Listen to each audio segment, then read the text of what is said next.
Good afternoon, LEC community. Thank you so much for being with us today. My name is Susana Elisa Raras. I am the Chief Community Officer of the Latinx Education Collaborative. Don't mind the fact that my office has now been converted into a storage space for a baby. You have a bassinet full of stuff over here, strollers, just a ladder is absolutely necessary apparently in childbearing. But my office has been taken over by baby stuff. So don't mind my space. I hope you're all doing well. It is Tuesday, which means we have LEC Live, and we've been really looking forward to this special edition. Our LEC Live today is all about teacher certification and about how there are very real barriers for a lot of people in our community in accessing teacher certification. So we have some hopes for our special edition today. First, if there are any of you that are struggling to gain teacher certification, we would love to connect with you. Second, if any of you have gone through these situations and have found solutions, we would love to hear those solutions. And then third, if you have access as a higher ed professional or a certification professional, have information that we don't know, we would love to hear your insight as well. So our special edition is really revolving around these two wonderful women here. We have Rosana Serres and Adriana Briviesca, who are education professionals here in Kansas City. They are going to tell us all about their experience, their immigration experience, and as well as our struggles as a LEC community, as a LEC organization, and helping them gain their teacher certification. Rosana, how are you today?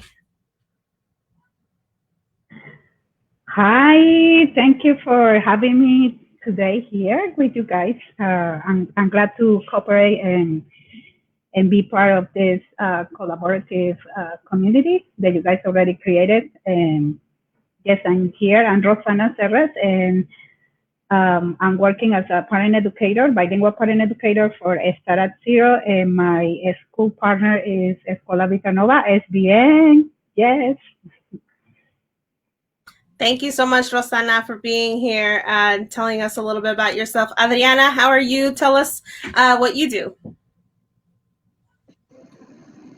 Hello, my name is Adriana Briviesca, and I am working currently as a ESL paraprofessional at the Carver Dual Language School. And thank you for inviting me.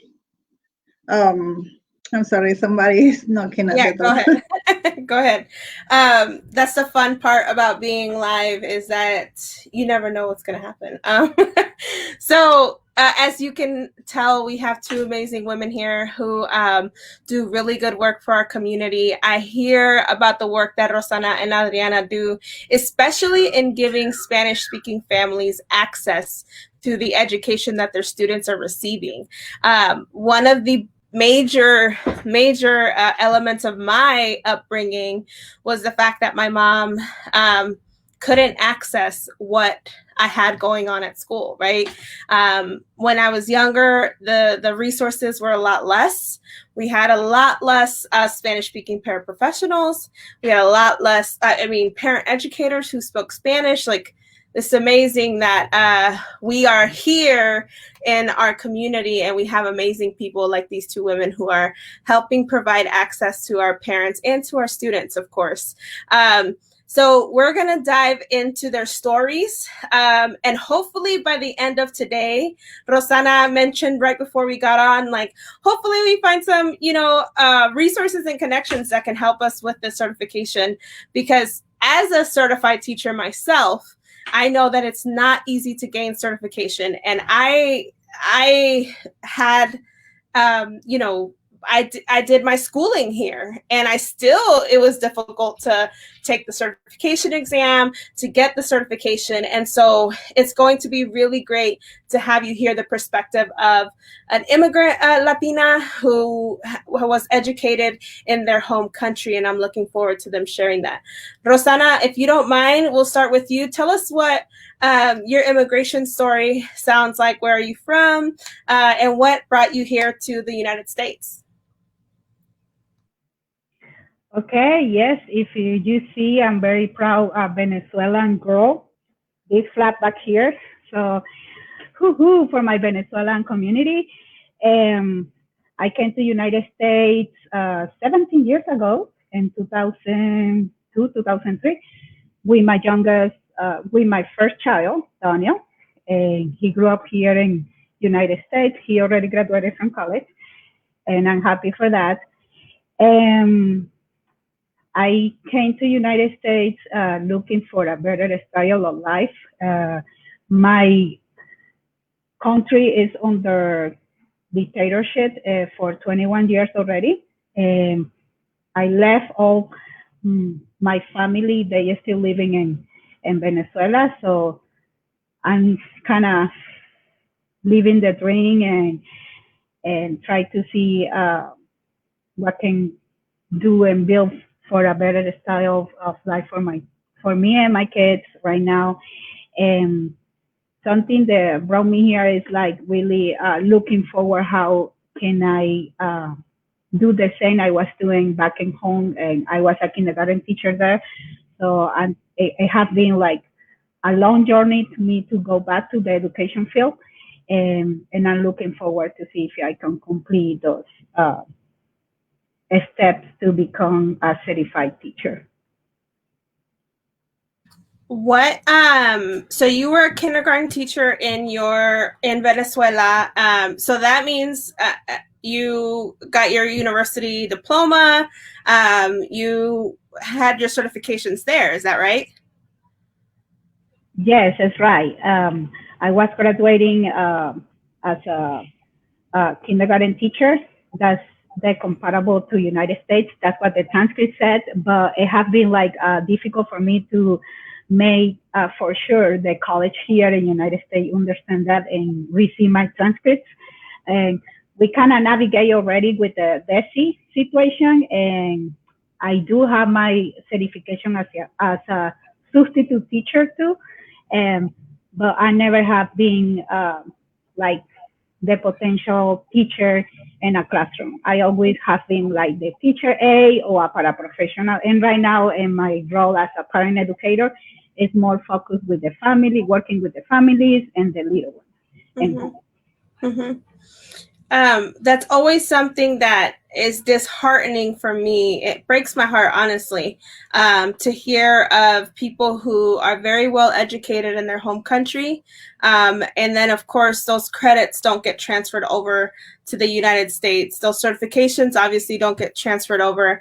But not only that, there are so many hurdles and barriers trying to get certification here as well. You have Rosana, you have a fan base, though. We have Start at Zero that's saying, hi, and glad to see you. Thank you, Start at Zero, for being with us. We're really excited about the work Rosana does with Start at Zero. That's amazing.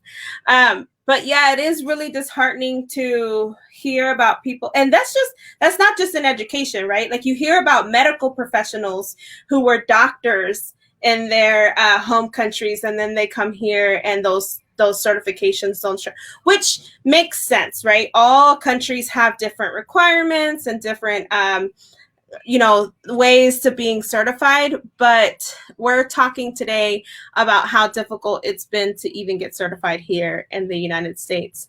Thank you, Rosana. Go ahead. Were you going to mention something?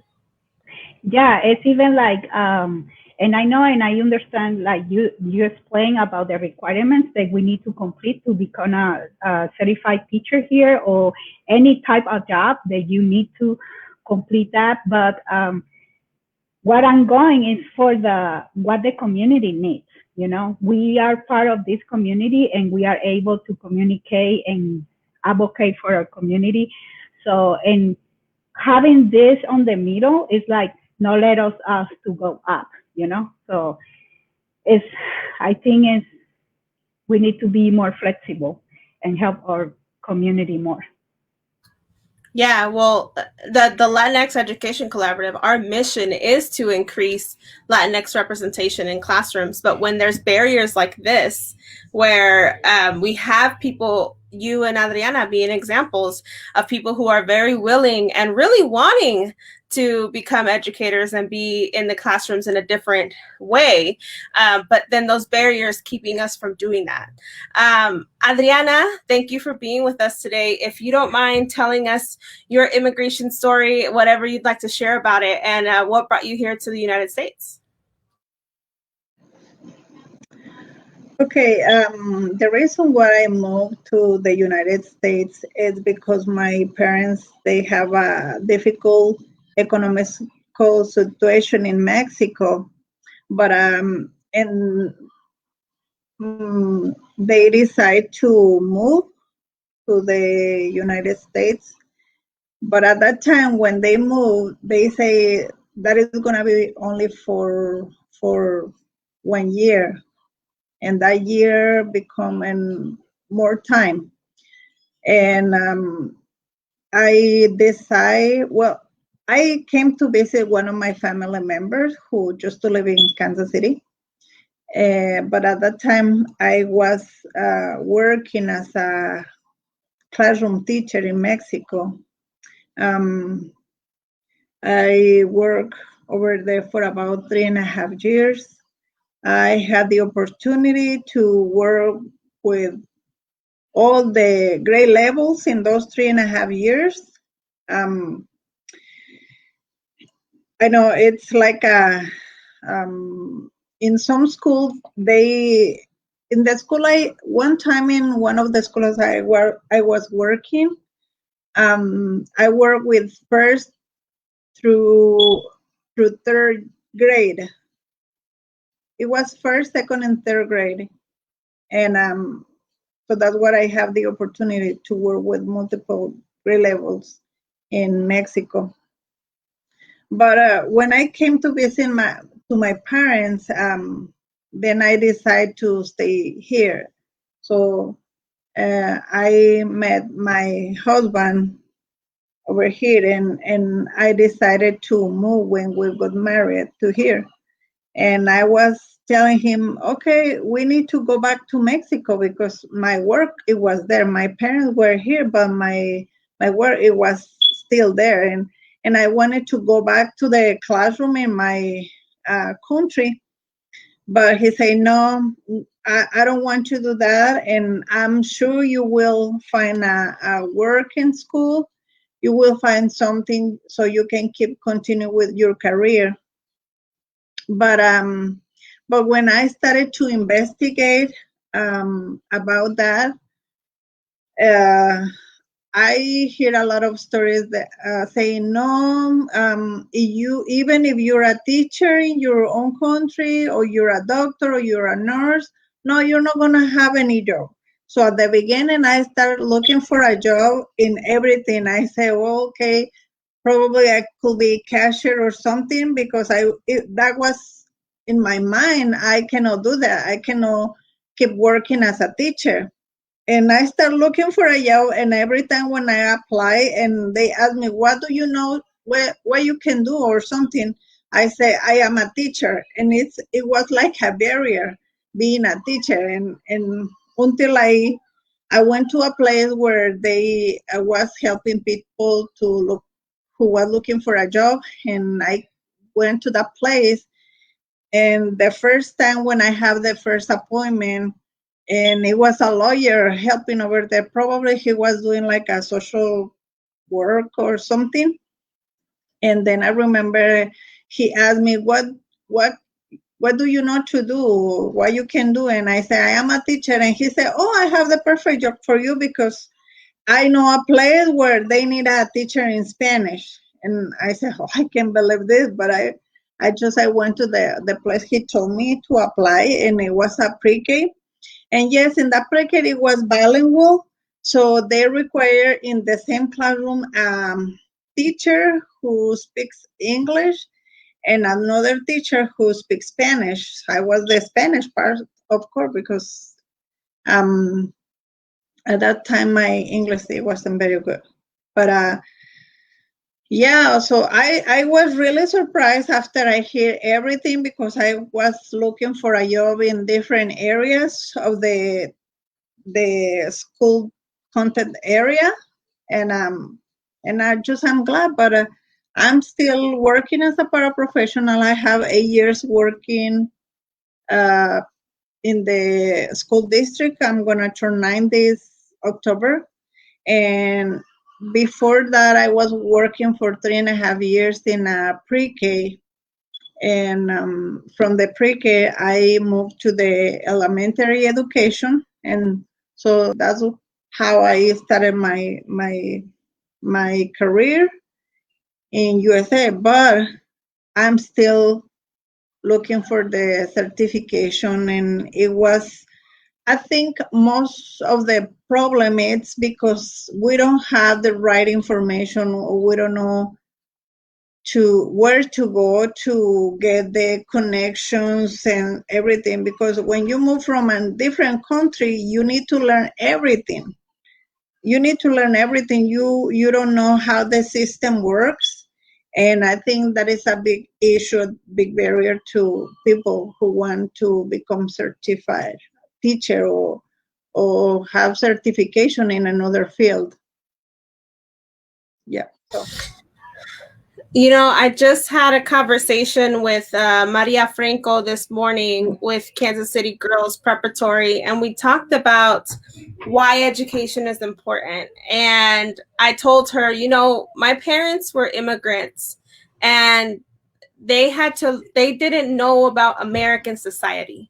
You know, like they knew to get a job, they knew to get a house and how to eat, and that was pretty much it. You know, it was about survival.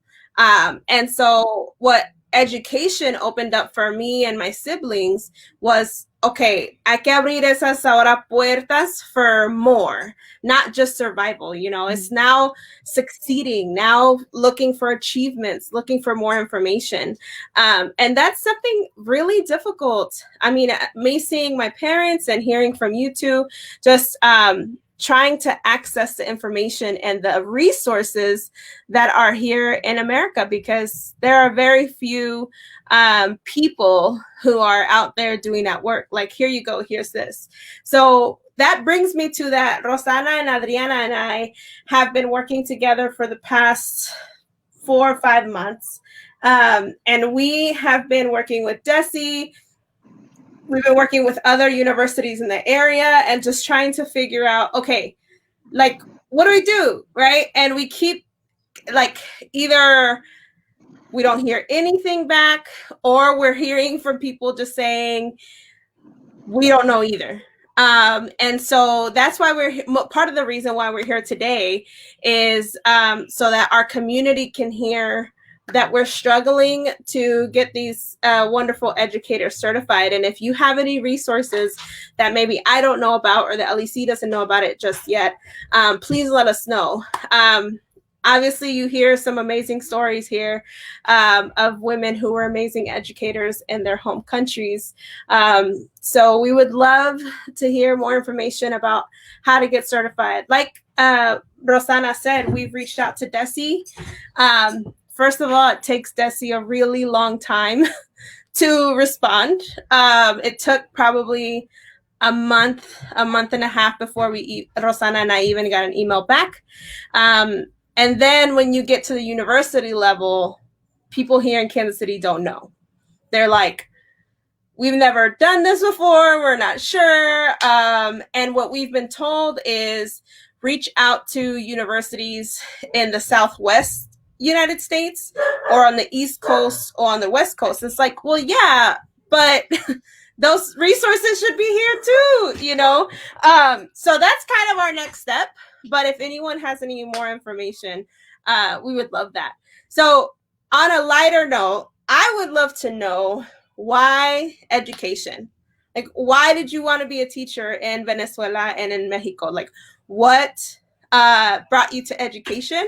Rosana, we'll start with you. Why did you want to be a teacher? Well, I'm gonna be honest. In the beginning, I want to be architect, but my mom not let me move to another state, and she said, no, you're gonna stay here. So I decided, okay, let's go and jump to the education field. And after I start, my study and everything, and it taught me more when I went into the teaching a student part. I love the way how I was engaging the classroom, interacting with the kiddos. So, and I like, okay, yeah, this is me. This is the life that I want to have. I do love working with kids and and engaging and teaching and giving them the information they need uh, to become a better person, a better human beings or citizens. And that's why I think it's very important to us to be the voice in Kansas City right now on the Midwest area, because like you mentioned, it's like a taboo in there. They don't want to go forward. And they tell us, okay, go and advocate in another state like California, Florida, Texas. No, I'm living here. I want to do the change here in Kansas City, and we need to change their minds. So everybody there that is watching us at this moment, I appreciate it if somebody knocked the door and helping us to go through and take the moment and read our curriculum or resume and our experience, because that counts.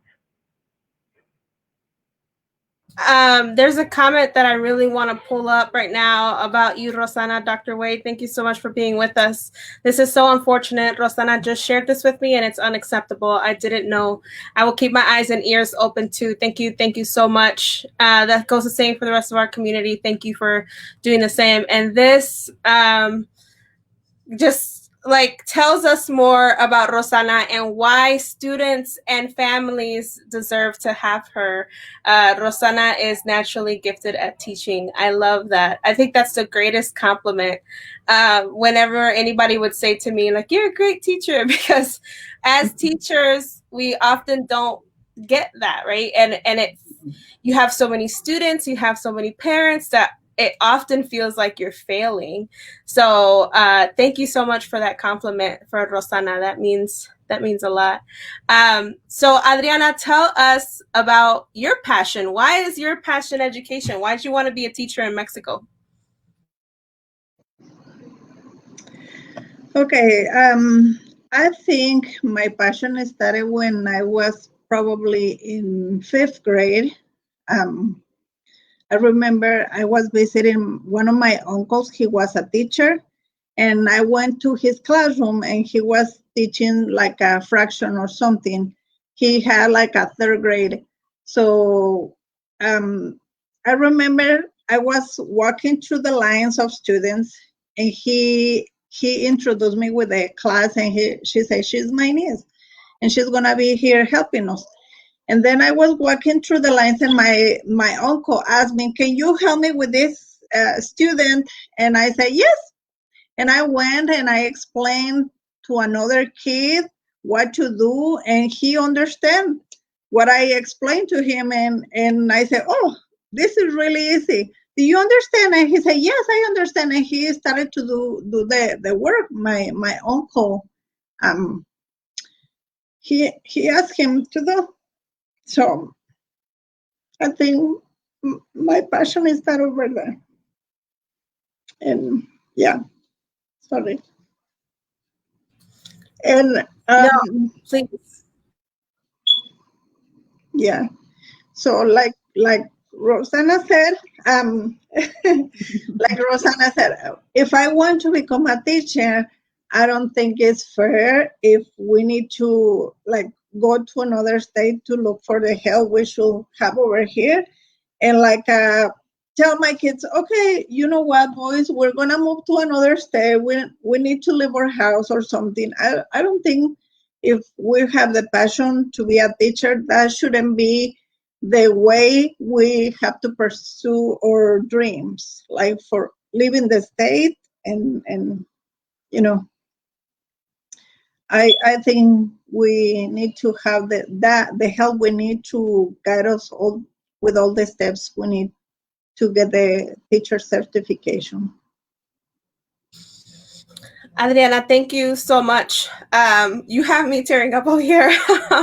But the passion, la pasión, que sale de uno es verdadero. It's real. The passion it takes to be an educator is very real. If you really, really talk to teachers all over the world who are passionate about teaching, that passion, it has to be real because our job is difficult. And that's a wonderful, wonderful story, Adriana, about your experiences the first time as a teacher. Like Dr. Wade said, that natural gift. You saw it when you were teaching that boy, like, oh wait, you understand what I'm saying? Like, oh, this is like really fun. I had something similar. My little brother was born when I was 8 or 9. And I would teach him to read and write. And I was like, this is so fun, it really comes out of you, that passion. Thank you for sharing that. Hey, Rico. Rico's with us. He says, so many of our students are capable of enriching others in the classroom. Yeah, I think as educators, we think that we're the experts and the students have to learn from us, when like the students are very capable of teaching each other. Like you were in 5th grade in a 3rd grade classroom and you were giving kids that access. Like that's huge. And then, yes, I agree. The support should be coming to you. So many organizations, so many school districts say, we want diversity, we want diversity, we want diversity, right? And they get a couple of people who are people of color. Okay, so where's the linguistic diversity? That means, bilingualism. Where is the diversity in citizenship? Like I am an immigrant, I am 1st generation, I'm 3rd generation, 4th generation, right? That's diversity too. So if like we would like to see school districts, organizations commit to their goal of having diversity by also saying, you know what, I'm going to extend our resources and our help to people like Rosana and Adriana, who are immigrants, who are Spanish speakers, who are diverse, who are from different countries, and help them get the resources to come teach for us. Like Rico said, bringing the support to you instead of us struggling, like you both said, it's not fair. I'm not going to move to California, only because that a lot of Latinos are in Southern California and there are more resources there. Let's bring the resources here to Kansas City and to the Midwest. Again, if you're just joining us, that's what we're all about today, is talking about the struggles that people in our community are running into when trying to get teaching certification. We have 2 really passionate educators with us today. We've already cried once, so we'll see how many more times we get teared up before the end. Rosana, we're going to kick back to you. Tell us about a positive experience that you've had being an educator here in the United States. What do you're a parent educator now. What is the beauty that shines every single day that brings you back? Well, on the beginning, I have the opportunity to work with different teachers. And I remember one in special, every tears. She's maybe watching me. Her name is Miss Everest. I love her, and she trusted me, and she gave me the power, and she gave me the when it was a time on her classroom, she needs somebody to stand up and maybe talk to kids in another language. Hey, the teacher is talking to you. She's trying to teaching you something important. So, and she always give me the eye, and we have this type of connection, and I'm like, hey guys, and I can, manage the classroom. And it was a 4th grade classroom. So kids in 4th grade, they kind of start getting wild. And I think she's one of the teachers that I remember for sure, and I miss her a lot. And because she's always, she was very open to me all the time, and treating me with respect, even with my accent. And I do have at times where I can see the beauty and I can see the ugly. I did.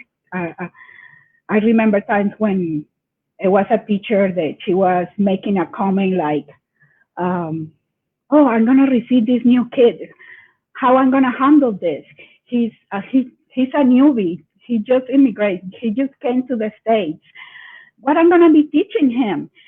He's gonna be isolated." And I remember telling her, "Okay, you choose to work in this school district, and this school district is high in diversity. So you don't like it? Let's go move to another district where it's only white population kids. Those are the kids that you want to teach, so you know are a real teacher." Of course, I got in trouble because I come from the teacher, but you know what? I laugh because nobody's gonna put down my kids. So it's my language, it's the community that I love, and I always gonna support them, no matter what. I cannot. You guys are making me cry today. But it's because it's real. It's real. It's real for you.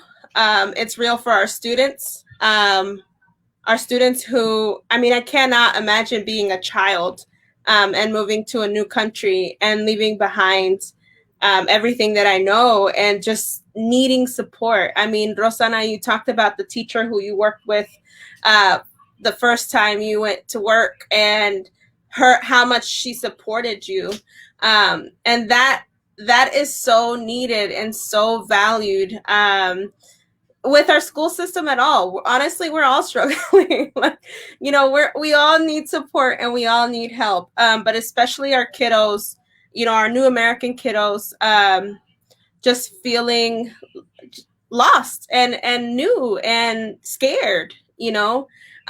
We have a lot of people. Okay, her name. I got her name, Peggy Everest. Is that who she is? Yes. You know what? We love to shout out great educators. Shout out to Peggy Everest. If you are out there, thank you so much. Yeah, she's over G.A. Rogers for great teachers. She's the best. The best. Oh, that's amazing. We love to hear about great teachers because to know that there are people out there serving our kids really well, I mean, it just touches my heart.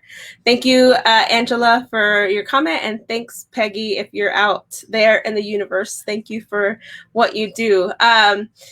Rico is still crying, he said earlier. We're getting teared up over here.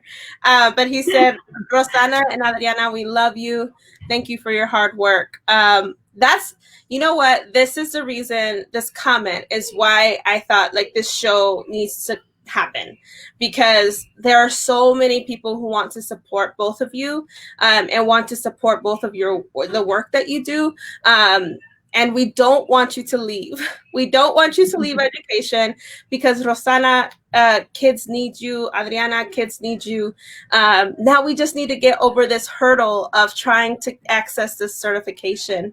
Diana, and sorry, go ahead. And I have many stories. As a parent educator right now, representing my agency, Start at Zero, I mean, I feel very related with my people, with the families I visit. And right now we're doing this virtual. It's because, like you mentioned, like I can't imagine people coming to this country or these kids when they're coming to this country and without the language. That's how it was my life, you know? And I think that's why we are so passionate, because we are struggle. We pass all the struggles that they're living right now. And we know how to handle it. So, and that's what I mean, it's hard for me when somebody comes to me and say, get it together. So, no, I can't. So I am an immigrant, and I'm gonna be proud being an immigrant in this country. And I always gonna put my chin up. I'm not gonna let people to tell me shut up because I am an immigrant. No, I can make the difference. Yeah, I mean, we'll get into that here in a little bit. Like, really, just the discrimination of being an immigrant, right? Like, that's a whole nother topic, right? We haven't even touched on that. So we'll do that here in a second. Adriana, I want to know what is the beauty or one beautiful thing? Yes, thank you. One beautiful thing that keeps you coming back to work with children every single year.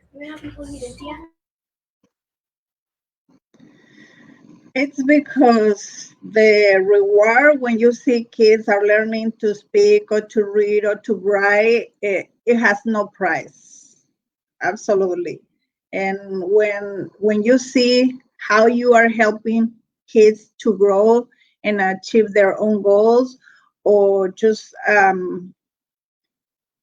break their own barriers, it's so rewarding. And I have the opportunity to talk with parents as well, and sometimes they send messages saying, "Oh, thank you so much for having my child, for helping her this year," and that kind of words encourage you a lot to keep going in the field of education, because um, as a paraprofessional, you don't have the same salary as a teacher, as a certified teacher. It's a lot less. And I remember one teacher, one time she asked me, "Oh, you are getting paid very little, right?" But it was like mm, a comment that made me feel like I'm uncomfortable. But I say, well, I'm not here because they are paying me a certain amount of money. I'm here because I love to teach. And I love when the children are learning. And I love when the Hispanic kids are learning. Or it doesn't matter the country. When you contribute to any child education, the education is gonna be for life, not just for that moment. It's something nobody can take away from you. Yeah, I yeah. I'm struggling because you think about just the immigrant story in general, and how difficult it is to be a Latino in America, especially right now.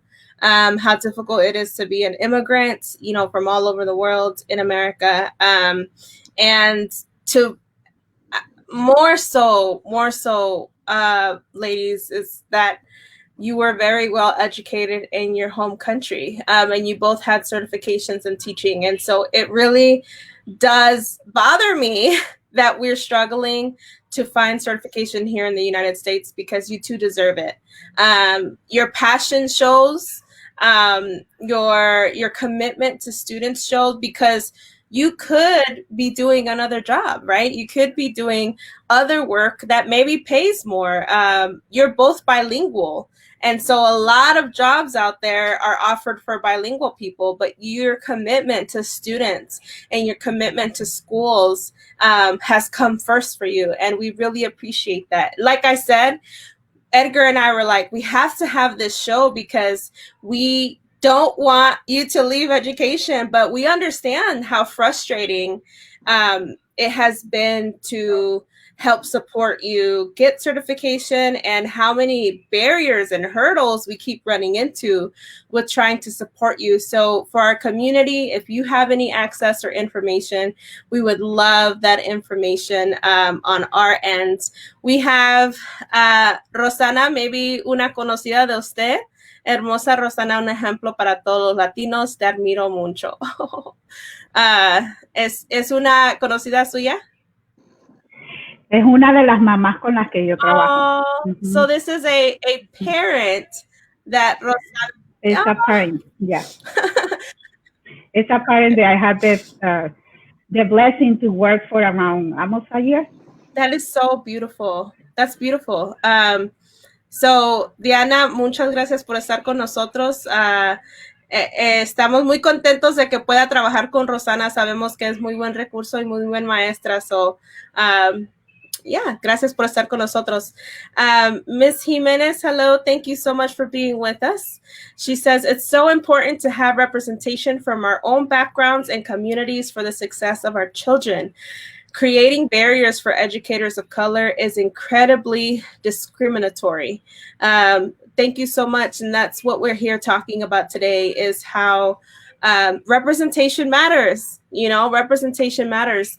Students of color who have teachers of color are more likely to graduate high school. They're more likely to pursue post-secondary. And we have two amazing educators here who are facing barriers to achieving teacher certification.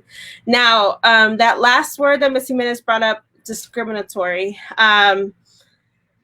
What, you know, besides the hurdles to certification, tell us about your experience navigating the system here in America, and maybe where have you faced discrimination and how did you find a solution for it? Rosana?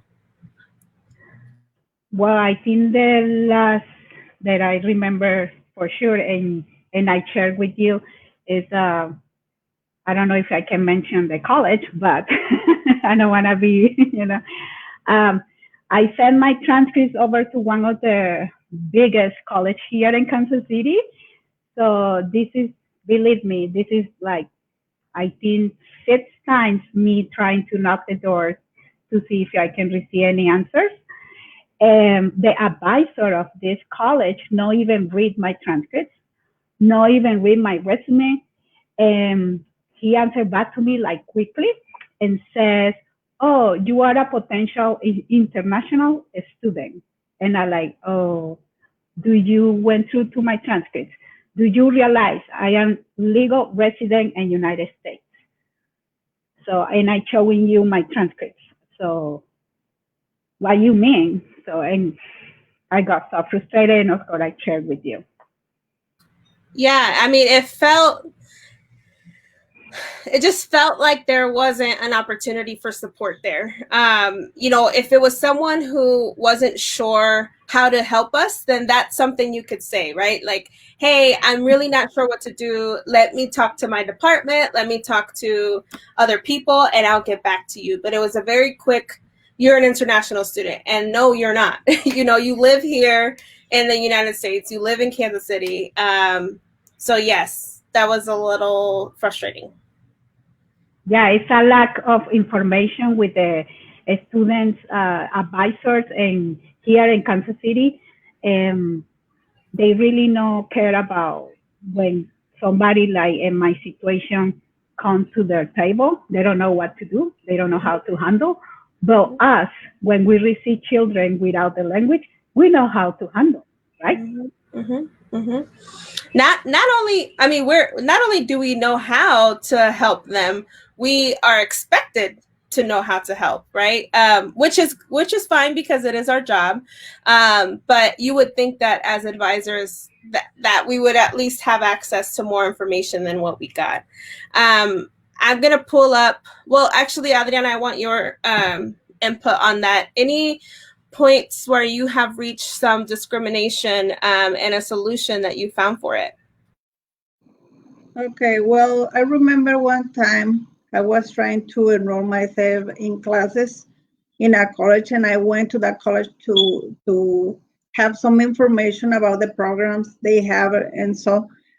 And I remember I didn't know the campus. I was asking here and there, and finally I went to the office, and they say, yeah, you have to contact this person. They gave me the information of the person, and I left a copy of my transcripts, and they said, okay, we're gonna handle that to that person. So, but then that person, he never reached out to me back. And I think it's a kind of a discrimination, because probably if I was another student from this country, they will say, hey, Adriana, how can we help you or something? Well, and again, like we talked earlier, organizations always talk about, we want diversity, we want diversity, we want diversity. Well, here it is, right? Like we gave you two wonderful examples, and they both have been turned away from being able to access that system. Now, the higher ed system, colleges and universities, it's a really troublesome system anyway. There's a lot of problems, and just like in education, there's a lot of things that we could fix in higher ed as well. But there's no excuse for both of you being pretty much turned away from higher education institutions, especially when you both, I've seen for myself, have transcripts from your schools in your home countries. You both have resumes here from the United States. You both have references since both of you have been here longer than 10 years. And so there really just is no excuse. I'm going to bring up Dr. Wade's comment. I think school and community leaders also need to be concerned about developing the Latinx workforce. Schools are interested in paras that can do interpretation services, but they don't want to make space for them to thrive in the classroom. Wow, that's, yeah. Students deserve culturally congruent education. Hashtag representation matters. What do you ladies think about that? She said, you know, schools, they're automatically going to put Rosana and Adriana in paraprofessionals, and they, okay, you know, but they don't ask, you know, hey, can we help support you get into the classroom? Because perhaps that's your goal, which it is, right? Have you had experiences like that where they automatically assume, okay, paraprofessional? If you'd like to, either one of you wants to share your experience.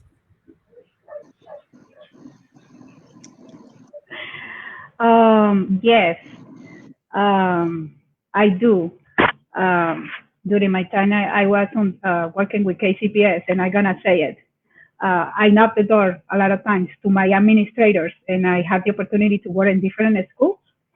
And not either one of the administrators under those schools help me how to drive and how to navigate, and or give me the support that I needed at the moment, because I was worried, I was wondering about the number of the students that we were receiving as a newcomers, and I can see it's a lack of support to those students. So, and I want to help. So, no either one of my wonderful administrators helped me with that. That's why I left. That's why I moved to another school district, and that's one of the reasons I'm working right now with Startups here. Yeah, I think just you know, every year teachers and paraprofessionals, they receive trainings before to entering into the classrooms, but many times the paraprofessionals and the teachers, they do not receive the same trainings. Sometimes the trainings are only exclusively for teachers. In previous year, this year it was a little bit different.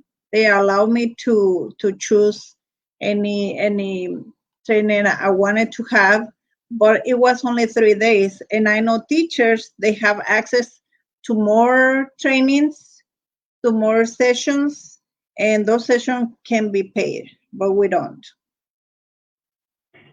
I think the hard part, Susana, is when they asking you to support this student as a paraprofessional, and they give you the curriculum, the plan the teacher have for the session, like teaching fractions or teaching any another material. They give it to you, and okay, go sit down with this newcomer and teach it. And I'm like, I need more information. I need to get trained for giving the right information to the student, you know? And that's something we really miss. They only focus, the school only focus helping the teachers become better in that area, but they not realize they need to have the support from the paraprofessionals. They looking at us as a daycare. Sometimes if you are a student get in trouble, okay, let's go call the paraprofessional. She can watch this child, because that happens to me. They always give me the trouble kids. The kids, they not pay attention. The kids, they get in trouble inside the classroom. Oh, Miss Rosanna can handle. So not only have you both not been given the proper access to get certification, you also feel underappreciated or not trained well enough, even as a paraprofessional. You know, Adriana, as you were talking about the trainings, I know it's difficult. Sorry, I'm gonna pop into. Sorry, Rosanna, I just saw your your chat. So as teachers, we get offered a week long, sometimes 2 weeks of training, and sometimes people complain, right? Like, oh, I don't want to go to training, this, that. And I'm hearing here that both of you are like, no, we want to be able to come and we want to do that training. You know, Rosanna, you mentioned, I know in my classroom, I've had paraprofessionals in the past, and I had a paraprofessional who told me the same thing. He said, hey, when I come into your classroom, I want to be able to help, but this isn't how I learn math. So can you sit with me at recess, or can you sit with me at lunch and help me? And I was just like, what? You know, like, of course, it's not his fault. It's not his fault. It's not my fault as a teacher, but he wasn't given access to the training I was. And so he was frustrated, and he was, you know, nervous, because he said, I don't want to take kids out of your class, or I don't want to sit with a kid and be teaching them wrong, or, you know, how I learn when you want them to know it this way, or the test wants them to know this way, right? So definitely just a lot of barriers, LEC community, as you're hearing from our wonderful educators today. I'm sad that we're running out of time, because there's just so much more that we could talk about. We have heard how difficult it's been to navigate the American system just to get here, difficult navigating the university system, the certification system, and the being a paraprofessional and parent educators, just struggling to have the resources to even do that job well, right? I didn't know that paraprofessionals didn't get paid if you chose to go to trainings. The teacher trainings like that. Like, for example, it's supposed they are gonna pay me, but like I say, it was like only 3 days. And I see the email saying, teacher, you can do more trainings. I never had the invitation to log into those other trainings. So the system we are using now, you know, you can see the agenda, what trainings do you want to go to, and what are the days available for you. I don't have that option, because I saw the email and I said, okay, probably I can go and take another training, but that didn't happen. Wow. Yeah, and yeah, usually when the administrator is reaching out the teachers, he always refer like a teachers. But we are not like we're teachers, but we don't have the function like a teacher in the school. So it's like they need to emphasize what we can do as well. Not only refer to teachers when they send an email. Yeah. Rosanna, go ahead. Or even we not receive pay when they asking us to do interpretation during parent-teacher conference. They are long. You know how hard it is to interpret for around, I believe, like more than 25 families with different backgrounds, and their child is doing in different levels, because you're supposed to interpret from kindergarten to 6th grade or even middle school, and they don't pay us for that. Wow, I didn't realize that either. No, wow. They do not. They don't pay us for that. Wow. And that's, I mean, interpreting is a huge career. I mean, people do interpreting, medical interpreting, legal interpreting, educational interpreting, and they get paid very well just to interpret. And wow, yeah. Dr. Wade, thanks for being with us again. She says, this isn't just a Latinx problem. We all benefit from your presence, passion, and intelligence. I hope we can remove this barrier. I agree. You know, all the students that both of you serve right now, all the parents that you serve, I want to personally thank you for that commitment that you've made, that dedication, because as a student, I don't want to cry anymore, but it really is real life, right? And as a student, my mom was disabled. She didn't know English. She doesn't know to read and write in Spanish. I didn't have anyone. I needed someone in schools who spoke Spanish to help me. And I was an elementary kid, you know, I was a little kid that wanted to go to school and do well. So the fact that both of you are providing that for students like little Susana, you know, like little Rosana, little Adriana, I want to thank you on my behalf, on behalf of the LEC. Everyone who joined us today, I'm sure would say the same. Thank you, thank you, thank you for your dedication. I'm going to put all the good vibes into the universe that people will hear us and hopefully help us gain access to make this a little simpler.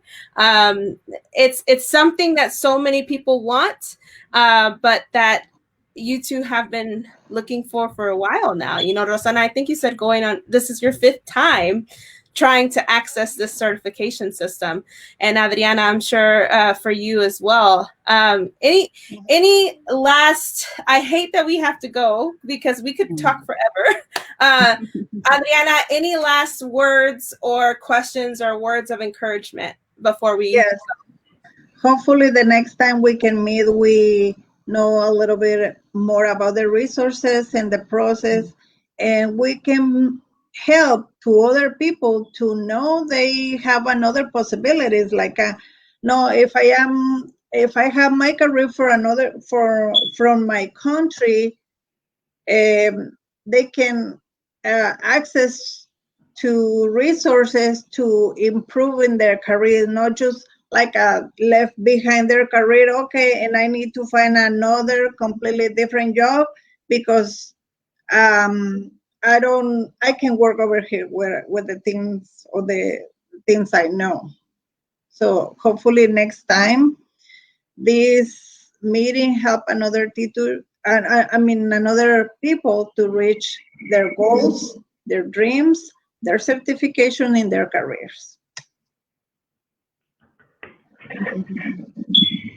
Well, for me, I can say, I know a lot of people is watching us right now. Don't be frustrated. Keep dreaming. Of course, try to get better in life and keep it humble. And always advocate for yourself. It's something that I have been learning lately. And feel proud from your roots, from you're coming from. Okay? And keep going. And of course, I want to sit down again and see who colleges or which ones reach out back to you and Edgar, of course, and I appreciate the time that you guys are giving us and for create this community, this amazing community here in Kansas City, because I love Kansas City and I'm not planning to move into Florida. I don't like hot. I like the forestation. I love the fall. So I'm not planning to moving. So these people helping us. That's what we ask to help. Yeah. Yes. Community is so important, and the LEC knows that. We're so just humbled and proud that we can be here for everyone, for both of you. And now we just need a little bit of help getting access to these resources. So anyone out there who can help us, it's very much appreciated.